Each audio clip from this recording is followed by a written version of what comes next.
Overseas now to Israel, where tens of thousands of people once again filled the streets to demand a deal to free Israeli hostages in Gaza. And the family of an American woman killed in the West Bank is demanding an investigation. ABC's Marcus Moore is in Jerusalem with the latest now. Good morning, Marcus.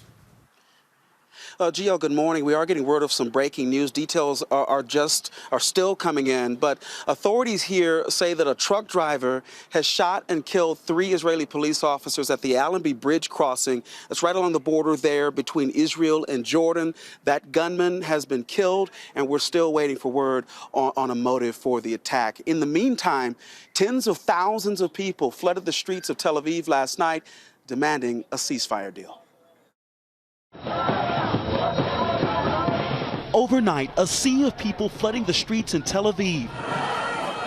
Demonstrators demanding the Israeli government accept a ceasefire and hostage release deal to secure the return of more than 100 hostages still in captivity in Gaza. We cannot sacrifice life. We cannot sacrifice them. Life is sacred. The scenes, evidence of the mounting pressure on Prime Minister Benjamin Netanyahu to accept a deal, but strong differences remain. The U.S., Qatar, and Egypt working to facilitate a deal, but this morning a breakthrough still seems elusive, nearly a year into the war. This all comes as the Israeli army withdrew its heavy armor from cities in the occupied West Bank after the largest incursion in 2 decades, leaving at least 40 dead. We went to the West Bank town of Tulkarem and saw heavily damaged roads, homes, and businesses.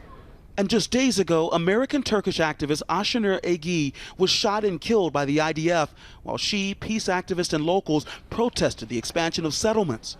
The IDF claiming their forces were under threat, saying they fired, quote, toward an instigator of violent activity who'd been throwing rocks at their forces. Despite the IDF claims, Jonathan Pollock said there was no reason for Egi's death, claiming that the University of Washington graduate was targeted.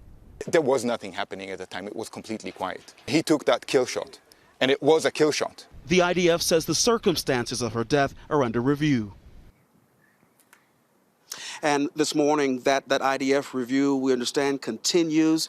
And while the IDF says they're investigating the circumstances around her death, Egi's family is demanding an independent investigation. And Gio, just a quick word on that shooting at the border crossing.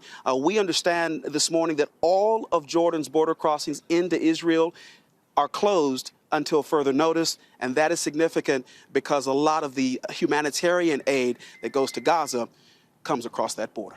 Gio. All right, and all of this happening as we approach that year mark since October 7th. All right, Marcus, thank you so much.